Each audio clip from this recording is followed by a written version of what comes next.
Hello students, आज मैं आपके साथ डिस्कस करूंगी क्लबिंग ऑफ इनकम।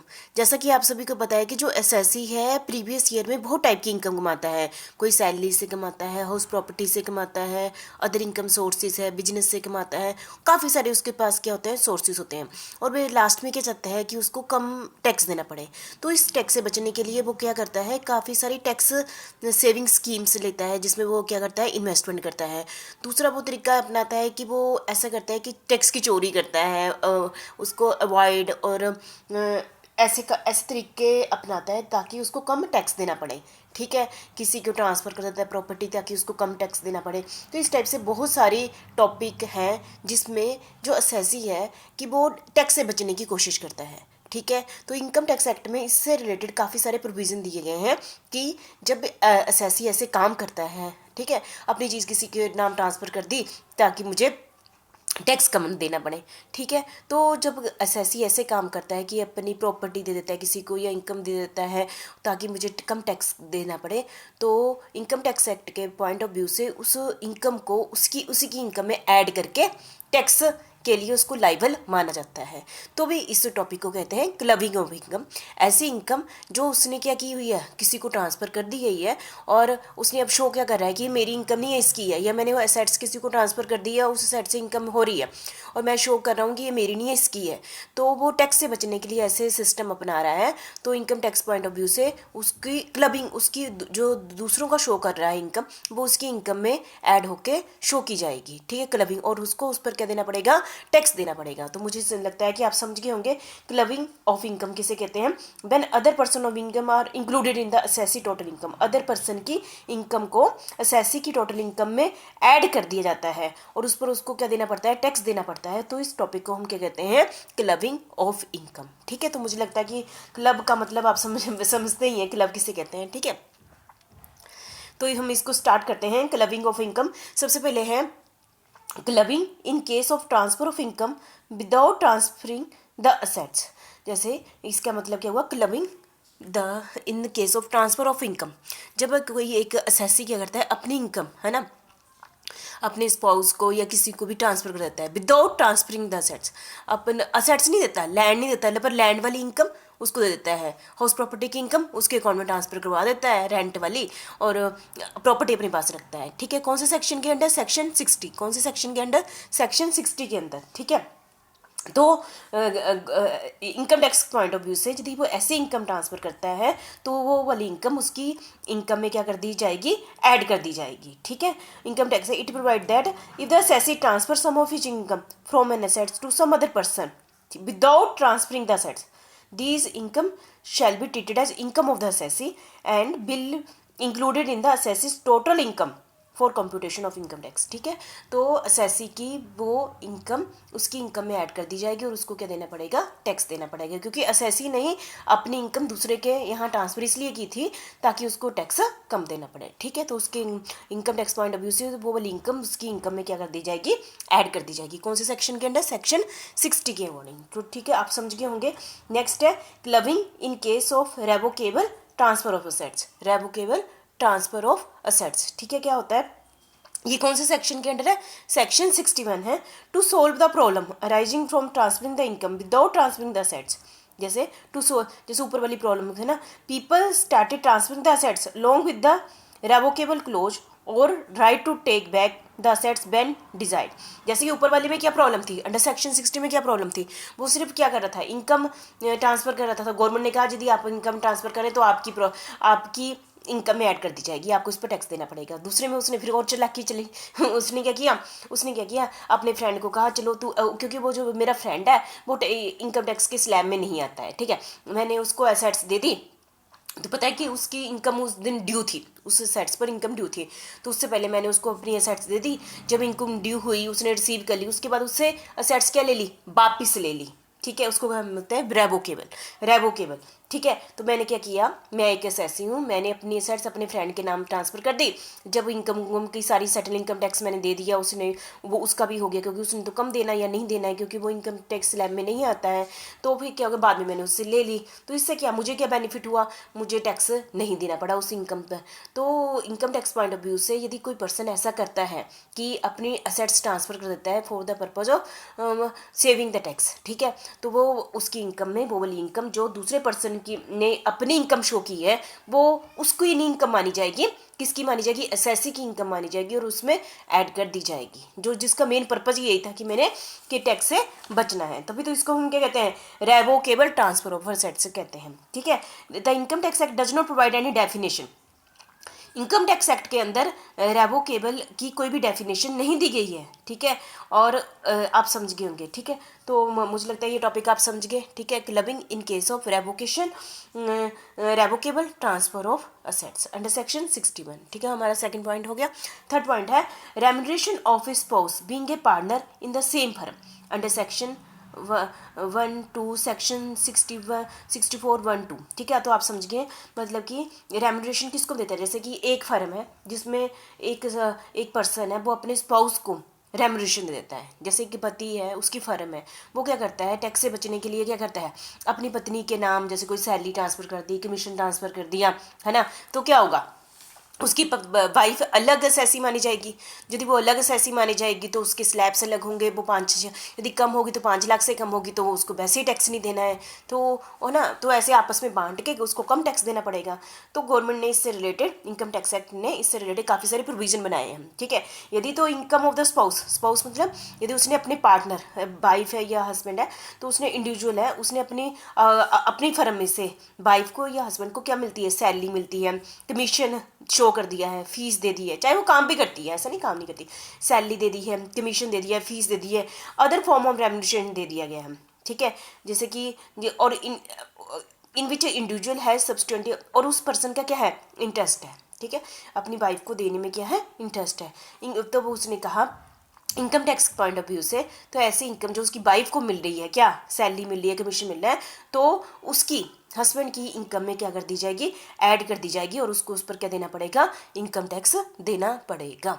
यदि किसी भी कोई ऐसा पर्सन है जिसको फर्म है ना, तो अपने वाइफ के नाम के को सैलरी कमीशन ऐसे शो कर देता है, तो उसको तो वाइफ की सैलरी नहीं मानी जाएगी, बल्कि उसकी मानी जाएगी, तो उसने उस पर क्या देना है, टैक्स देना है, ठीक है। तो पहला पॉइंट आप समझ गए। दूसरा पॉइंट है हमारा, यदि कोई वाइफ है ना, जैसे फर्म में वो हस्बैंड की फर्म है, और वाइफ क्या है, वाइफ के पास एक अच्छी सी नॉलेज है, टेक्निकल नॉलेज है, प्रोफेशनल क्वालिफिकेशन है, और उस फर्म में चाहिए, और उसके बदले वो अपने हस्बैंड की जो फर्म है उसमें टेक्निकल और प्रोफेशनल क्वालिफिकेशन के बदले वहाँ से सैलरी लेती है ना, कोई रेम्यूनरेशन लेती है, तब वो income tax point of view से उस इंडिविजुअल की इनकम में नहीं ऐड होगी, बल्कि उसकी वाइफ को अलग एसएससी मानकर उसके अकॉर्डिंग उस पर ट्रीटमेंट की जाएगी, ठीक है। लेकिन ये शर्त है कि जो उसकी वाइफ है उसको अलग से टेक्निकल और प्रोफेशनल क्वालिफिकेशन होनी चाहिए, जो कि उस फर्म के लिए ज़रूरी थी। इस कारण उसको इंडिविजुअल को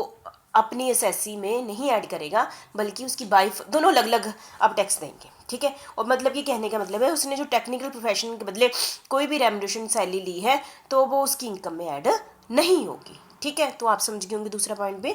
नेक्स्ट है, यदि दोनों ही हैं, दोनों का इंटरेस्ट है का किसमें, फर्म में, दोनों ही क्या लेते हैं, सैलरी लेते हैं, अदर रेम्यूनरेशन विदाउट, दोनों ही जो हस्बैंड वाइफ दोनों ही वहाँ पर काम करते हैं, सैलरी लेते हैं विदाउट एनी टेक्निकल और प्रोफेशनल रीजन, है ना, कोई भी दोनों के पास कोई भी टेक्निकल प्रोफेशनल क्वालिफिकेशन नहीं है, पर वहाँ पर काम करते हैं, सैलरी लेते हैं, कमीशन लेते हैं, ठीक है। तो बोथ द हस्बैंड है, the income of the individual from both husband wife दोनों इनकम लेते हैं, जिसकी इनकम कम होगी, है ना, तो जिसकी इनकम ज़्यादा होगी उसमें क्या हो जाएगी, क्लब हो जाएगी, उसकी में क्या हो जाएगी, क्लब हो जाएगी। यदि दोनों हस्बैंड वाइफ काम करते हैं, दोनों को सैलरी मिलती है, तो एक एसएससी माना जाएगा। किसको एसएससी माना जाएगा, जिसकी इनकम ज़्यादा है, जिसकी इनकम कम है उसको उसकी इनकम उसमें क्या हो जाएगी, क्लब हो जाएगी। तो मुझे लगता है समझ गए होंगे।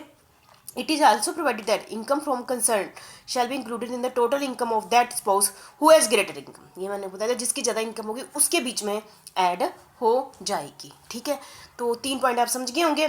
ठीक है। पहला पॉइंट क्या था, यदि किसी स्पाउस को सैलरी कमीशन फीस मिलती है तो वो इंडिविजुअल को ही एसएससी मान के उसकी इनकम में ऐड होगी, ठीक है। मतलब कि वाइफ को नहीं, मैंने ऐसे एग्जांपल ले लिया, वाइफ को यदि मिल रही है सैलरी कमीशन तो वाइफ को नहीं टैक्स देना है बल्कि हस्बैंड को देना है। दूसरी, यदि वाइफ को कोई टेक्निकल और प्रोफेशनल क्वालिफिकेशन है उसके बदले सैलरी मिलती है तब वो दोनों को अलग अलग ट्रीटमेंट होगी, तो वाइफ की को एज एसएससी मानकर अलग ट्रीटमेंट की जाएगी। और यदि दोनों ही क्या करते हैं, फर्म में कोई भी टेक्निकल प्रोफेशनल क्वालिफिकेशन नहीं है पर दोनों ही सैलरी लेते हैं तो क्लब हो जाएगी उनकी सैलरी। किसकी क्लब होगी, जिसकी कम सैलरी है, तो जिसकी ज़्यादा सैलरी उसमें क्या हो जाएगी, क्लब हो जाएगी, ठीक है। तो मैं आपको पता चल गया remuneration of a spouse being a partner in the same firm, being partner जो दोनों पार्टनर है इन द सेम फर्म, ठीक है। दोनों ही अभी पति पत्नी एक ही फर्म में क्या है, पार्टनर है, उस केस में ये वाले टॉपिक आएंगे अंडर सेक्शन 64(1)(2)। एक और टॉपिक है हमारा income from assets transfer to spouse without adequate consideration. कोई ऐसा पर्सन होता है ना, जैसे हस्बैंड प्रॉपर्टी अपनी वाइफ के नाम क्या कर देता है, ट्रांसफर कर देता है, ठीक है। और उस जो प्रॉपर्टी वाइफ के नाम ट्रांसफर करती है उस पर जो इनकम होती है, ठीक है, तो कहाँ पर जाएगी, under section 64(1)(4) income from assets transfer to spouse without adequate consideration under section 64(1)(4), ठीक है।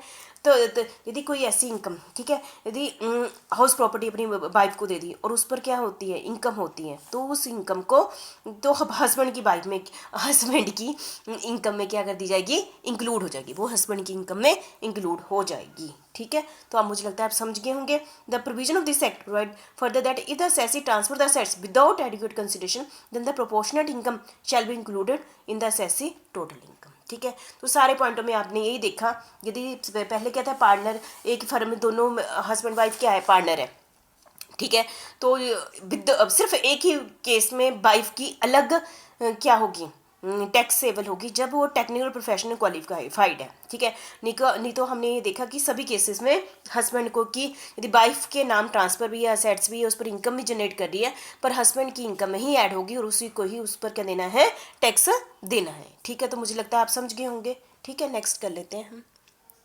नेक्स्ट है clubbing of income in case of income of daughter in law. मतलब कि कोई एक पर्सन है अपनी बहू को डॉटर इन लॉ को क्या कर देता है, क्लबिंग, उसकी इनकम में अपनी इनकम अपनी बहू के नाम कर देता है, जैसे ना सेक्शन 64(1)(6) के अकॉर्डिंग, सेक्शन 64(1)(6) के according the establish practice in the society, ठीक है। क्या होता है, in this concern provision of the income tax act provide that if the assessee transfer some of the assets, कौन सी डेट का, 31 मई 1973 के बाद कोई भी अपनी असेट्स अपनी बहू के नाम ट्रांसफर कर देता है विदाउट या कम कंसिडरेशन पर, then the income arising from such assets should be included in the total income of the transfer. जिसने ट्रांसफर की है उसकी इनकम मानी जाएगी, बहू की इनकम नहीं मानी जाएगी। किसकी मानी जाएगी, जिस पर्सन ने अपनी बहू के नाम ट्रांसफर किए तो उस पर्सन की इनकम मानी जाएगी और उसी की इनकम में क्या कर दिया जाएगा, ऐड कर दिया जाएगा। मुझे लगता है फोर्थ पॉइंट आपका क्लियर है। और ये कब से लागू हुआ है, 31 मई 1973 के बाद ये लागू हुआ है, ठीक है। नेक्स्ट है हमारा फिफ्थ पॉइंट है हमारा clubbing in case of transfer of sets to other person. Clubbing in case of transfer of sets to other person और association of person for the benefit of spouse, ठीक है, under section 64(1)(7), under section 64(1)(7। यदि कोई ऐसा person ऐसा काम करता है ना कि अपनी एक ऐसी एसोसिएशन में इनकम असेट्स ट्रांसफर कर देता है, मैं किसी एसोसिएशन किसी पर्सन को असेट्स, जिसका बेनिफिट किसको हो रहा है, उसकी वाइफ को हो रहा है, ठीक है, ठीक है। कोई ऐसा पर्सन है क्योंकि वो अपनी एसेट्स किसी ऐसी संस्था को ट्रांसफर कर देता है, किसी पर्सन को ट्रांसफर करता है जिसका बेनिफिट किसको हो रहा है, उसकी वाइफ को हो रहा है, ठीक है।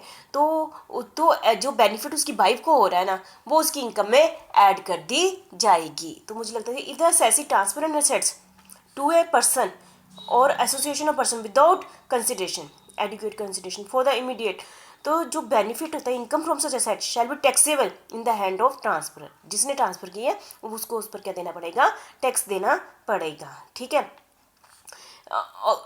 क्लियर है आपको फिफ्थ पॉइंट। नेक्स्ट है हमारा clubbing in the case of transfer of sets to other person और association person for the benefit of his son's wife, ठीक है, सेक्शन 64(1)(8), सेक्शन 64(1)(8), सेक्शन 64(1)(8, ठीक है। आप पढ़ रहे हैं ऊपर वाले में क्या था, 61(1)(7) में क्या था, किसके बेनिफिट के लिए वो किसी पर्सन और एसोसिएशन को अपने असेट्स दे रहा है, ताकि वाइफ को हो। अब किसको वो दे रहा है, ताकि उसकी बहू को हो बेनिफिट, इसलिए वो तो दूसरे पर्सन और एसोसिएशन और पर्सन को क्या कर रहा है, असेट्स ट्रांसफर कर रहा है। तो किसके हाथ में जो ट्रांसफर कर रहा है उसको उस पर क्या देना पड़ेगा, टैक्स देना पड़ेगा। वो इनकम जो उसने अपनी असेट्स किसी पर्सन एसोसिएशन को ट्रांसफर की हुई है, तो वो उस असेट से जो भी इनकम होती है जिसने ट्रांसफर की है उसकी इनकम में ऐड होकर उसको टैक्स देना पड़ेगा। तो मुझे लगता है काफ़ी सारे पॉइंट आपने समझ लिए होंगे। ठीक है, तो ये मैंने अभी इसके 10 के करीब पॉइंट है, मैंने आपके साथ 6 डिस्कस करनी है, तो बाकी मैं नेक्स्ट वीडियो में आपके साथ डिस्कस करती हूँ। Thank you very much.